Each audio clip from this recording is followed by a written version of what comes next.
And it's only been 2 years, so that's kind of crazy, right? Like 2 years ago, we were doing this stuff. Yeah, it wasn't just us that were on the verge of doing something tacky. So Carl, you don't know much about what we're shooting today, but we've been doing some digging on the G drive and we have found some pretty cool documents about some products that we've never really had much word of internally. We should check the permission then. Well, we've made our way in there and we have found a few documents. Wow, there's a lot. Yeah, so remote controlled Nerf gun. Talk to me. You know, when you're a startup, you always have the cold start problem. Nobody knows who you are. Nobody cares about what you're gonna say. So we wanted to find some kind of viral products that instantly puts this brand on the map. And we were quite inspired by Elon Musk. He had just done the Boring Company. They sold some t-shirts and I think they sold millions of dollars of flamethrowers. So we were like, damn, we should also do something like that. So I guess this is like a document from a brainstorm we had where we tried to find our flamethrower. So remote control Nerf gun, I still believe that it would have worked. We saw this video. Some girl was wearing these bunny ears, and then depending on her mood, like the ears would drop or stand up. So we dug a little bit deeper and there was this company making this kind of brainwave tracker. You think a specific thought or think a specific color and then make it trigger something. So we thought, okay, maybe let's do a Nerf gun. You know, you just think red and then Nothing COVID mask. That'd be wild. I'd love to know what that looks like. It's inspired by Bane. And Bane had this mask and we were like, hey, wouldn't it be cool if people could also be Bane? We started the company during COVID and you had to wear these masks all the time and it's hard to breathe. And so we're like, what if it had this kind of ventilation with motors, maybe have some LED lights. We designed a bunch of different versions, we prototyped it, and then Jesper killed it, which was, good in hindsight. I think Razer launched something after and Dyson launched something. So yeah, it wasn't just us that were on the verge of doing something tacky.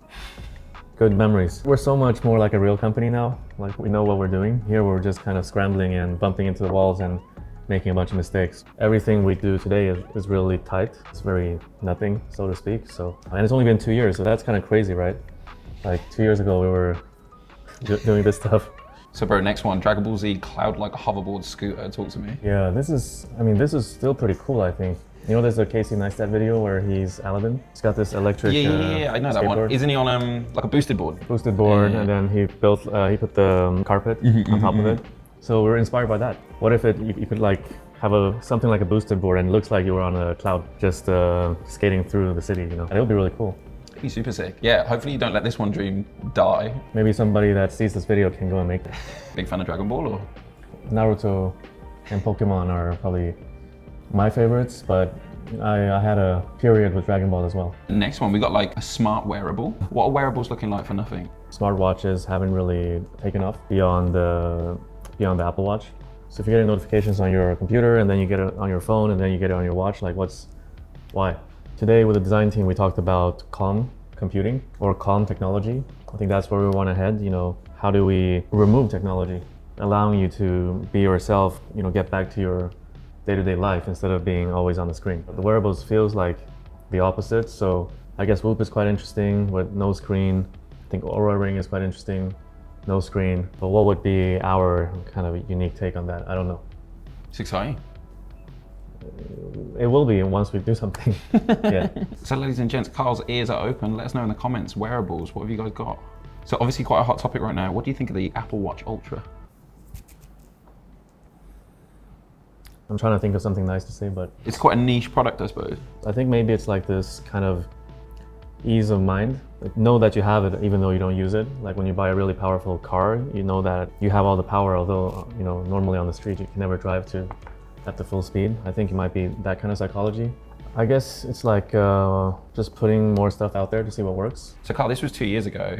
You guys were talking about these pretty left field products. Are you guys still open-minded to having a think about these quite weird products? To be honest, we're much less open, but we should probably be a little bit more open than we are, but a little bit less than what we were. Carl, thank you so much for taking the time, man. I'll let you get back to your things. Appreciate it, bro. Cheers. See you guys. There's some really crazy mechanical keyboards out there. We've got a custom keyboard here. Would this be the kind of vibe? Oh, it's so heavy. Yeah, I think we would have done something much crazier.